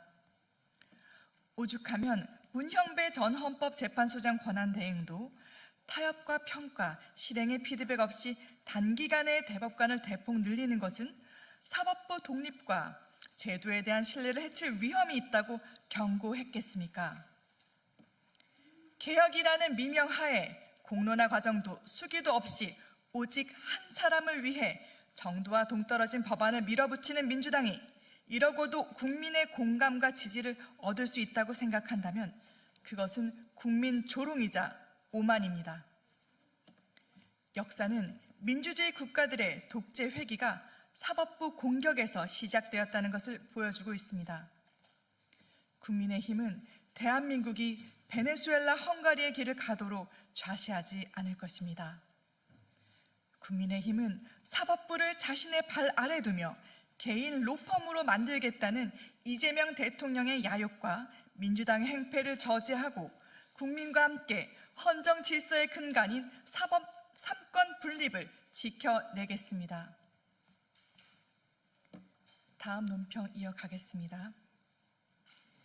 이재명 대통령이 불법 겸직으로 중징계를 받은 인사를 대통령실 보건복지비서관으로 임명한 사실이 국회 보건복지위 국정감사에서 드러났습니다. 임준 보건복지비서관은 서울시립대 보건대학원 교수 시절 국립중앙의료원 공공보건의료지원센터장을 겸직하며 지방공무원법 제48조 성실의무, 제50조 직장이탈금지, 제56조 겸직금지를 위반했습니다. 겸직 허가 없이 근무하며 급여를 중복 수령했고 이후 허가를 받은 뒤에도 허용기준 2배 이상을 근무하며 약 3억 원의 급여를 챙겼다는 보도도 있습니다. 보건복지부 감사 결과 국립중앙의료원은 부적정 인사로 기관 경고를 받았고 서울시립대학교 징계위원회는 임 비서관에게 정직 1개월의 중징계를 내렸습니다. 명백한 불법 겸직이자 공직기강 위반입니다. 징계 전력 하나쯤 있어야 자리를 얻는 게 이재명 대통령실의 인사 원칙입니까? 대통령실의 해명은 더 가관입니다. 검증 절차에서 소명됐다며 임명을 강행했지만 구체적인 소명 내용은 공개하지 않았습니다. 인사 검증 강화를 약속한 지 한 달도 안 돼 우리 편이면 괜찮다는 내로남불 인사가 또다시 반복되고 있습니다. 이 정도면 검증 실패가 아니라 대통령실 인사검증 시스템이 완전히 고장난 것입니다. 도덕성도 기준도 필터도 작동하지 않는 인사검증 시스템. 이것이 바로 이재명식 국정 운영의 민낯입니다. 흠결이 드러난 인사를 공공의료정책의 정점에 앉히는 것은 국민을 기만하고 공직사회의 기강을 송두리째 무너뜨리는 일입니다. 대통령실이 하자투성이 인사로 채워지고 있습니다. 임준 비서관은 스스로 거취를 명확히 해야 합니다. 국민의힘은 국회 운영위 국정감사에서 무너진 대통령실 인사검증 시스템을 철저히 검증하겠습니다. 금일 논평 마치겠습니다. 감사합니다.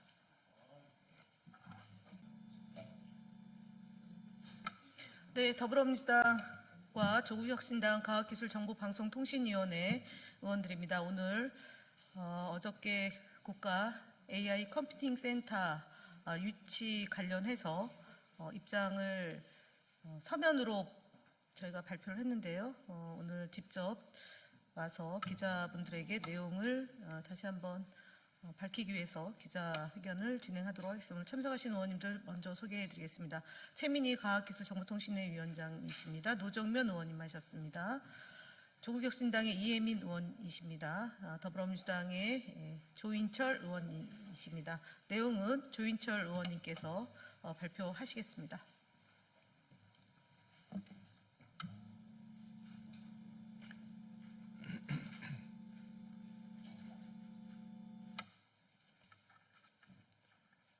예, 광주 서구갑 조인철입니다. 대한민국 AI 3강 도약을 위해 AI 중심 도시 광주가 필요합니다. AI라는 단어가 아직 낯설던 지난 2019년부터 광주가 AI를 시정 목표로 두고 열심히 뛰어온 것을 우리는 잘 알고 있습니다. 지역 소멸이라는 얘기를 AI로 벗어나기 위해 광주는 광주 AI 1단계 사업부터 차근차근 준비해왔고 이번 대선을 통해 AI 중심 도시 광주를 공약과 국정 과제에 반영함으로써 그 어느 때보다도 성공을 확신하고 있었습니다. 안타깝게도 국가 AI 컴퓨팅 센터 설립을 위한 민간 컨소시엄은 광주 시민의 기대와 다른 결정을 했습니다. 하지만 인공지능 정책의 주관인 과학기술정보통신위원회는 대한민국의 AI 3강 도약을 위해서는 AI 중심 도시 광주가 꼭 필요하다는 사실을 잘 알고 있습니다. 이에 정부가 국정과제 완수와 대한민국 AI 3강 도약을 위해 다음 3가지 제안사항을 반드시 이행해 줄 것을 강력히 촉구합니다. 첫째, 가칭 국가 AI 연구소가 광주에 설립되어야 합니다.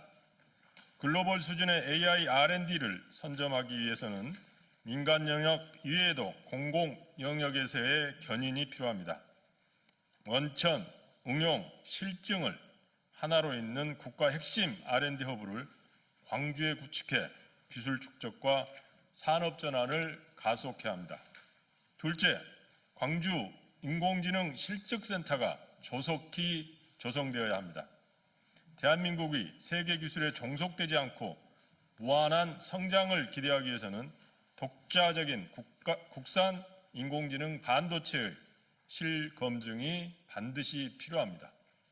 셋째, 기존 인공지능 데이터 센터의 업그레이드와 확장이 필요합니다. AI 발전은 인프라 확보에 좌우합니다. 광주 AI 1단계 사업을 통해 운영 중인 국가 AI 데이터 센터의 용량, 에너지 효율 등 지속적인 업그레이드와 확장이 있어야 세계 각국과의 무한 경쟁에서 뒤처지지 않습니다. 지금 세계는 AI 패권을 두고 치열한 경쟁을 하고 있습니다. 산업혁명이 국가의 명운을 갈랐던 것처럼 이제는 AI 패권을 선점하는 국가가 가까운 미래 전 세계 경제, 과학, 사회, 문화의 주도권을 차지할 것입니다. 대한민국은 AI 3강이 실현될 수 있도록 이제는 정부가 적극 나서야 합니다. 국회 과학기술정보방송통신위원회도 함께 하겠습니다. 2025년 10월 23일 국회 과학기술정보방송통신위원회 더불어민주당 조국혁신당 의원 일동 최민희, 김현, 김우영, 노정면, 이정헌, 이주희, 이훈기, 정동영, 조인철, 한민수, 황정아, 이혜민 이상입니다. 개혁신당 대변인 정이한입니다. 이상경 차관 이쯤 하고 40억 집으로 돌아가십시오. 이상경 국토부 1차관이 아파트 갭 투자와 자신의 망언에 대해 1분 57초짜리 사과를 했습니다. 그러나 이는 진정성 없는 형식적 사과에 불과했습니다. 이 차관의 사과에는 무엇을 어떻게 잘못했다는 구체적인 내용이 전혀 없습니다. 그저 막연하게 국민의 마음을 헤아리지 못했다, 눈높이에 못 미쳤다는 막연한 표현만 나열했을 뿐입니다. 33억 5천짜리 아파트 매입 과정을 설명하면서는 배우자 뒤에 숨는 비겁한 변명도 빼놓지 않았습니다. 국토행정 경험이 부족한 인사를 1차관으로 임명할 때부터 이런 사태는 예견된 것이었습니다. 그저 이재명 경제공동체에게 일확천금의 기회를 안겨준 대장동 조력자로서의 공로 때문이었을 겁니다. 정부가 발표한 부동산 대책에 따르면 2차관의 갭 투자 행위는 분명히 해서는 안 되는 투기에 해당합니다. 자신은 이미 해놓고 국민에게는 하지 말라는 이중잣대에 국민은 분노하고 있습니다. 11호 대책 이후 서울, 경기 아파트 가격이 신고가를 경신하고 있습니다. 안양, 수원, 오산, 의정부까지 그 불길이 번지는 중입니다. 그런 반면 노원, 도봉, 강북 등 노도강 지역 주민들은 억울합니다. 집값은 오르지도 않았는데 강남처럼 규제를 받고 있기 때문입니다. 이것이 경험 없는 정책 담당자들에게 국정을 맡긴 결과입니다. 시장은 왜곡되고 주거 이전의 자유를 빼앗긴 채 혼란만 가중되고 있습니다. 오늘 이 차관은 주택 시장이 조기에 안정될 수 있도록 최선을 다하겠다고 했습니다. 그리고 이번 일을 계기로 자신을 다시 한번 돌아보겠다고도 했습니다. 부디 최선을 다하지 마십시오. 그러다 더 망가집니다. 자신을 돌아보지도 마십시오. 그냥 집으로 돌아가십시오. 작년에 33억 5천만에 샀다는 그 집이 지금은 40억 원이 되었으니 사퇴하시더라도 마음은 편하시겠습니다.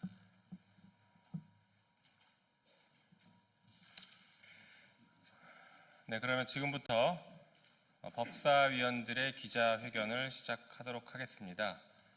먼저 참석하신 의원님 소개하겠습니다. 박지원 의원님 오셨습니다. 네, 이성윤 의원님 오셨습니다. 네, 박은정 의원님 오셨습니다. 네, 최혁진 의원님 오셨습니다. 네, 박균택 의원님 오셨습니다. 네, 잘 아시는 것처럼 최혜병 사건으로 오늘 임성근, 이종섭 등 7명에 대한 구속영장 발부, 영장 실질 심사가 진행되고 있습니다.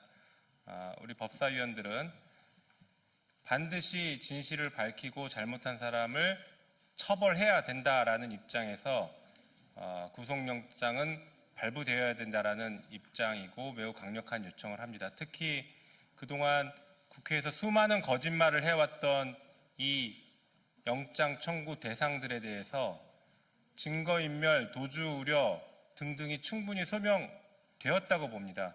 그래서 영장은 반드시 발부되어야 되고 영장 발부를 촉구하는 그런 기자회견을 하도록 하겠습니다. 준비된 기자회견문 낭독하도록 하겠습니다.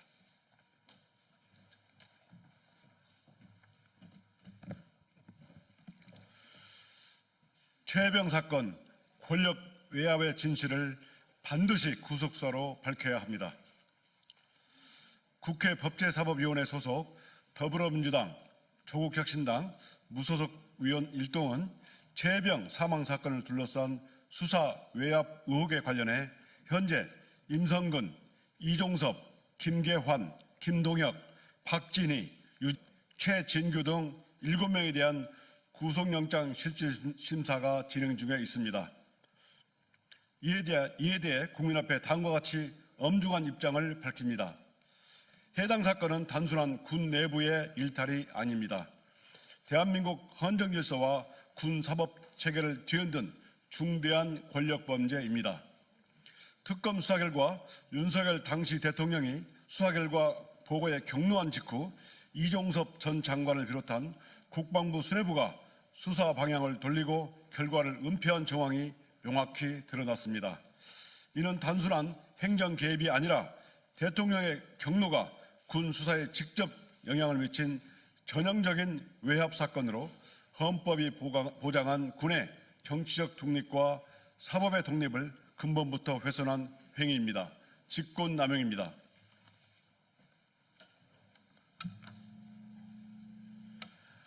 특검은 이 전 장관 등은 직권을 남용해 수사 결과를 왜곡 조작하려 했으며 그 과정에서 보고서와 내부 자료가 삭제 수정되는 등 증거인멸의 정황이 확인됐다며 구속영장 청구의 취지를 분명히 밝혔습니다. 이것이야말로 권력이 진실을 덮기 위해 국가 시스템을 이용한 명백한 범죄입니다. 이번 영장 청구에서 특검이 제시한 구속의 필요성은 다음과 같습니다. 첫째, 증거인멸 우려입니다. 군 내부 문건이 삭제되고 관련자 진술이 번복된 사실이 확인되었습니다. 둘째, 공범 관계의 긴밀성입니다. 이종섭 전 장관을 비롯한 피의자 7명은 보고 체계로 연결돼 있어 한 사람만 풀려나도 진술 조율과 증거 공유가 가능한 구조입니다. 셋째, 국민적 신뢰의 훼손입니다. 군과 국방의 책무는 국민의 신뢰 위에 서야 합니다. 공정해야 할 군 수사와 국방의 기본 의무가 권력의 입김에 흔들린다면 국민은 더 이상 국방을 신뢰할 수 없습니다. 지난 7월 22일 김계환 전 해병대 사령관의 구속영장이 기각됐을 때 국민은 분노했습니다. 또다시 봐주기 수사라는 오명으로 이어진다면 국민의 사법 신뢰는 완전히 무너질 것입니다. 이번에는 달라야 합니다. 윤석열 정권의 격노와 외압, 그리고 그런 폭정이 다시는 군을 지배해서는 안 됩니다. 법은 살아있고 권력은 법 위에 설 수 없습니다. 사법부는 국민 앞에서 법과 양심에 따라 판단해야 합니다. 국제법제사법위원회 소속 더불어민주당, 조국혁신당, 무소속 위원 1동은 강력히 촉구합니다. 이정재, 정재욱 판사는 법과 양심에 따라 구속영장을 발부해 주십시오. 이번 구속영장은 단순한 절차가 아니라 정의와 공정 그리고 국가 시스템의 회복을 가늠하는 시험대입니다. 국민의 분노는 이미 임계점에 다다랐습니다. 만약 법원이 다시 한번 권력의 눈치를 본다면 그 책임은 전적으로 사법부에 돌아갈 것입니다. 임성근, 이종섭, 김동혁, 김계환 등 관련자들은 반드시 법정에 서야 하며 모든 외압의 실체가 드러나야 합니다. 국회 법제사법위원회 위원들은 국민과 함께 끝까지 이 사건의 진실을 추적할 것입니다. 반드시 구속수사로 정의가 살아있음을 보여주십시오. 구속영장 발부를 촉구합니다. 2025년 10월 23일 더불어민주당, 조국혁신당, 무소속 법제사법위원회 위원 1동. 감사합니다. 네, 이상으로 기자회견을 마치도록 하겠습니다. 네, 진보당 브리핑 시작하겠습니다. 대변인 이미선입니다. 3년 만에 밝혀진 12구 이태원 참사 원인, 피해자 구조와 대응 진실 끝까지 밝혀내고 책임자 반드시 처벌해야 합니다. 오늘 12구 이태원 참사 3주기를 앞두고 정부는 지난 7월 23일부터 진행한 경찰청, 서울시청, 용산구청 합동감사 결과를 발표하며 62명을 징계하겠다고 밝혔습니다. 그러나 결과는 참담합니다. 대통령실 용산 이전으로 경찰은 참사 당일 대통령실 인근 집회 관리에만 인력을 집중 배치했고 정작 이태원 일대에는 경비 인력이 배치되지 않았습니다. 용산구청은 사고 직후 초동 보고조차 하지 못했고 재난 대응 체계는 완전히 마비되었습니다. 더 분노를 치밀게 하는 건 참사 시각 구청 상황실 일부 직원들이 대통령 출근 시 미관을 위해 대통령 비판 전단지를 제거하느라 현장에 투입되지 못했다는 사실입니다. 국민이 살려달라 외치는 그 순간 행정은 윤석열 정권의 심기 경호에만 혈안이 되어 있었습니다. 이게 국가냐 묻지 않을 수 없습니다. 3년 만에 나온 감사 결과는 너무 늦었지만 지난 3년간 윤석열 정부가 책임을 철저히 외면해 왔음을 명백히 드러냅니다. 참사 이후 단 한 명도 제대로 처벌받지 않았고 주요 책임자들은 퇴직으로 면피했습니다. 국민의 생명은 철저히 버려졌고 권력만 보호받았습니다. 정부와 지자체, 경찰은 스스로 감사를 할 수 있었음에도 방관했고 일부 기관은 아예 감사를 거부했습니다. 윤석열 정권의 실체는 무능을 넘어 냉혹한 무책임 그 자체입니다. 진상규명은 이제 시작입니다. 이번 감사는 참사의 원인에만 초점을 맞췄을 뿐 피해자 구조와 대응 진실은 여전히 어둠 속에 가려져 있습니다. 왜 구조가 지연되었는가? 왜 생명을 살리지 못했는가에 대한 대답 없이는 진상규명은 완성될 수 없습니다. 아울러 관련자들에 대한 책임은 반드시 끝까지 물어야 합니다. 국민 생명을 외면하고 권력만 챙긴 이들의 무책임함에 대해 단호한 책임 추궁이 뒤따라야 합니다.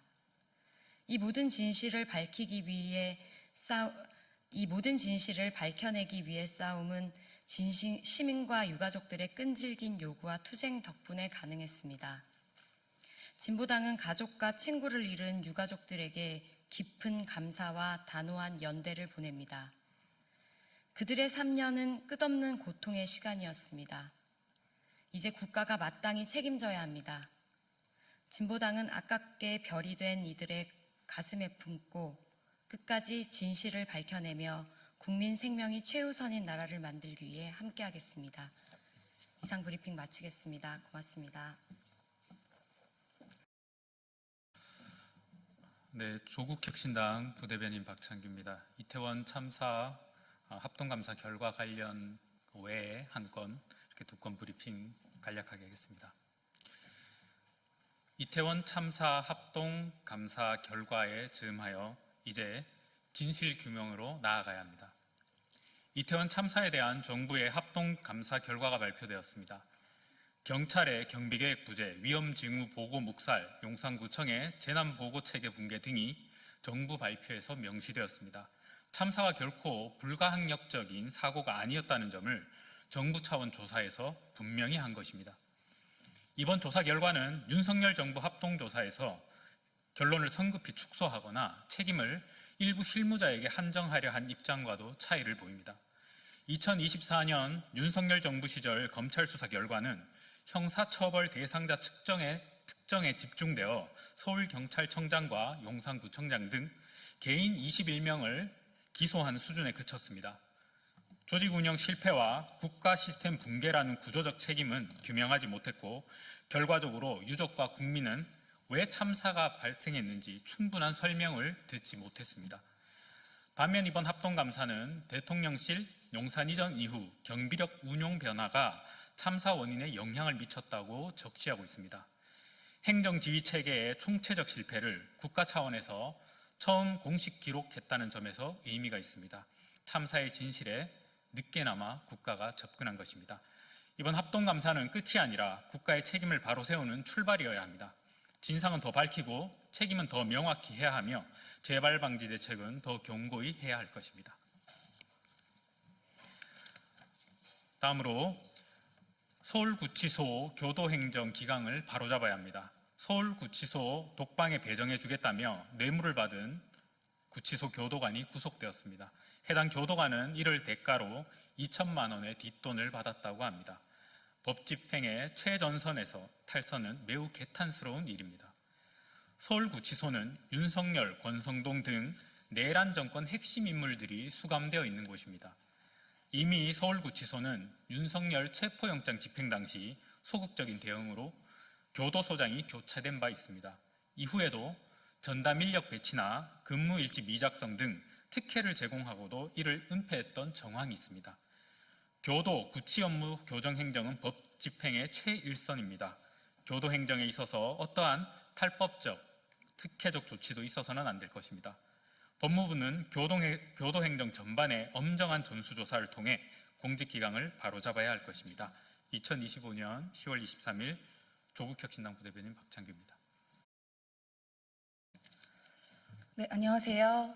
처음 인사드리는 분도 계실 것 같은데요. 제가 오늘 평일에는 처음 나와서 인사드리겠습니다. 네, 이번에 민주당의 선임 부대변인이 된 임세은이라고 합니다. 반갑습니다. 네, 바쁜 국정감사 와중에도 다양한 취재활동을 해주시는 언론인 여러분께 감사 말씀드립니다. 네. 이태원 참사를 불러온 윤석열 정권의 대통령실 졸속 이전, 참회하고 대가를 받으십시오. 국무조정실은 오늘 이태원 참사의 주요 원인이 대통령실의 용산 이전에 있었다는 것을 정부 합동감사 결과로 발표하였습니다. 합동감사 결과 참사 당일 이태원 일대에 경비 인력이 전혀 배치되지 않았고 기존에 수립되었던 할로윈 데이를 대비한 이태원 인파관리 경비 계획을 윤석열 정부 들어선 2022년에는 수립하지 않았습니다. 또한 참사 당일에는 현장 경찰관들의 위험 신호 보고가 최소 11차례 있었으나 대통령실 인근 경호 지원으로 인력이 부족하다며 추가 투입 결정이 미루어졌습니다. 이는 서울경찰청과 용산경찰서 지휘부가 대통령실 인근 집회관리와 경비에 우선순위를 두고 인력을 운용했기 때문입니다. 오로지 대통령 한 사람의 경호를 위해 모든 행정력을 집중하고 수많은 시민의 안전을 뒤로 미룬 예고된 인재였습니다.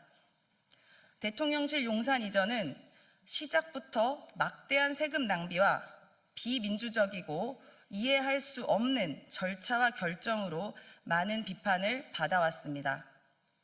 많게는 조 단위에 달하는 예산 투입, 졸속적인 준비 과정, 국방부와 합참 이전으로 인한 안보 공백 문제가 대두되었고, 용산 인근의 치안과 교통관리 인프라의 과부하가 발생하는 등 대통령실 이전은 윤석열 정권의 가장 실패한 결정이자 불통의 상징이었습니다.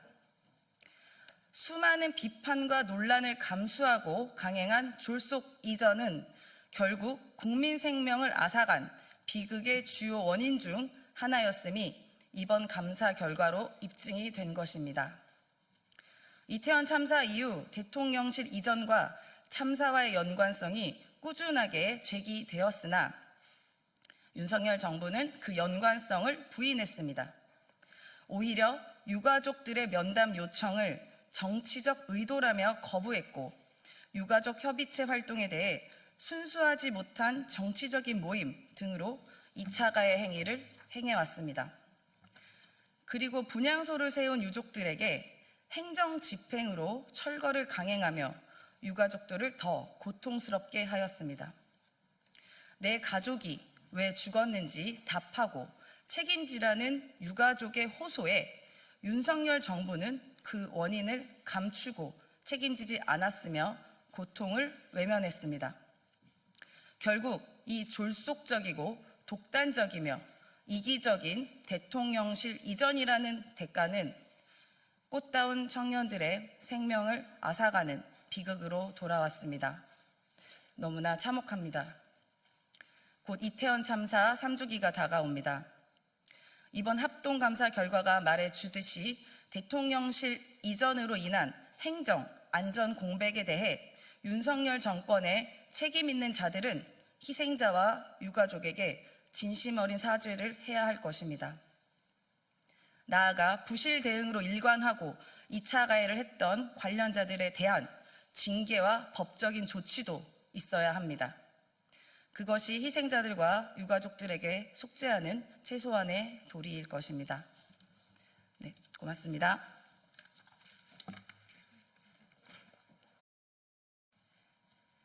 최민희 위원장에 대해서 말씀드리겠습니다. 최근 국정감사 현장에서 최민희 과방위원장의 자녀 결혼식 논란에 이어 피감 기관을 상대로 한 압박과 퇴장 명령 등 권한 남용 논란으로 국민적 공분을 사고 있습니다.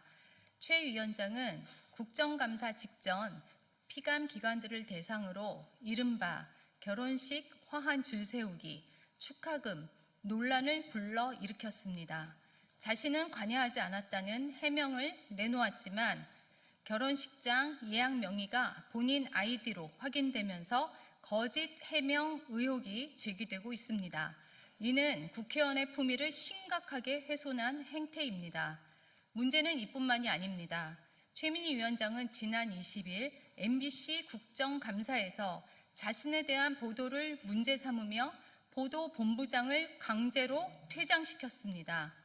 이는 언론 자유를 침해하고 피감 기관에 대한 위력을 행사한 명백한 갑질 행위로 MBC 기자회, MBC 노조, 전국언론노조, 한국기자협회 등이 일제히 항의 성명을 내고 있습니다. 공영방송을 상대로 불리한 보도에 불만을 표하며 보도 책임자를 내쫓은 것은 명백히 언론 탄압입니다.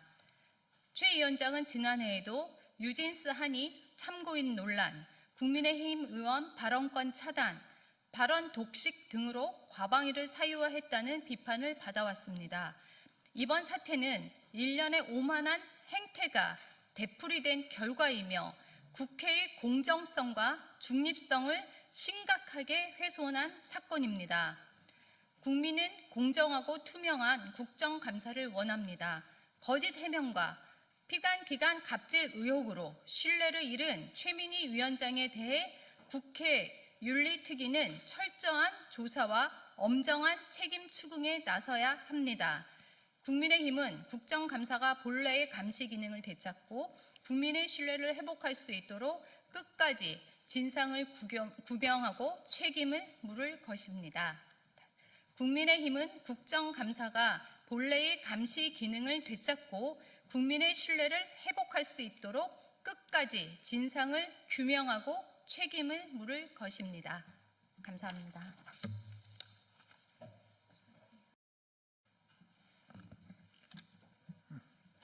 예, 안녕하십니까. 국민의힘 조용술 대변인입니다. 오늘 이상경 차관 관련하여 논평 온마이크 하도록 하겠습니다. 국민을 조롱한 이상경 차관, 필요한 것은 국민 눈높이에 맞는 경질입니다. 이재명 정권은 국민 의견 수렴 없이 서민과 중상층을 옥죄고 청년 주거 사다리를 걷어찬 부동산 정책을 추진했습니다. 그 결과 현금 부자에게만 유리한 구조가 굳어졌고 논란의 중심에는 이 차관이 있었습니다. 그는 국민을 조롱하며 본인은 갭 투자로 막대한 시세 차익을 얻었습니다. 이 차관은 33억 5천만 원 아파트를 14억 8천만 원의 전세 보증금을 끼고 매입해 1년 만에 6억 원이 넘는 시세 차익을 거둔 것으로 알려졌습니다. 이는 대한민국 평균 연봉 4,500만 원을 받는 국민이 15년간 숨만 쉬고 모아야 할 금액을 단 1년 만에 번 셈입니다. 그럼에도 그는 갭 투자를 한 적이 없다, 이렇게 주장하며 국민을 기만했습니다.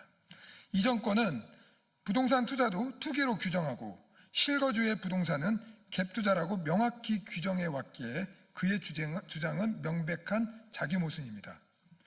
그는 국민 눈높이에 미치지 못했다, 계속 최선을 다하겠다, 이렇게 말하며 유튜브를 통했지만 진정성 없는 형식적 사과에 불과합니다.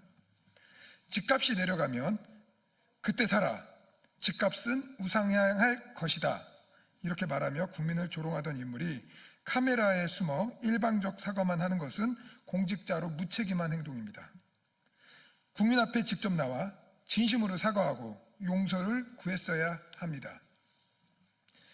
민주당조차 국민의 질타를 받자 국민 염장을 질렀다, 대통령이 책임지고 내보내야 한다, 이렇게 말하며 꼬리 자르기에 나섰습니다. 그럼에도 자리를 보전하려는 이 차관의 모습은 안타깝고 초라하기까지 합니다. 이재명 정권은 내로남불 부동산 정책에 대해 즉시 사과하고 이 차관을 즉시 경질해야 합니다. 더 이상 국민의 분노를 외면하지 말고 잘못된 부동산 정책을 진지하게 반성해야 합니다. 또한 여야정이 머리를 맞대고 국민이 공감할 수 있는 합리적이고 지속 가능한 부동산 정책을 마련하기 바랍니다. 2025년 10월 23일 국민의힘 대변인 조용술이었습니다. 수고하셨습니다. 예, 안녕하세요, 언론인 여러분들.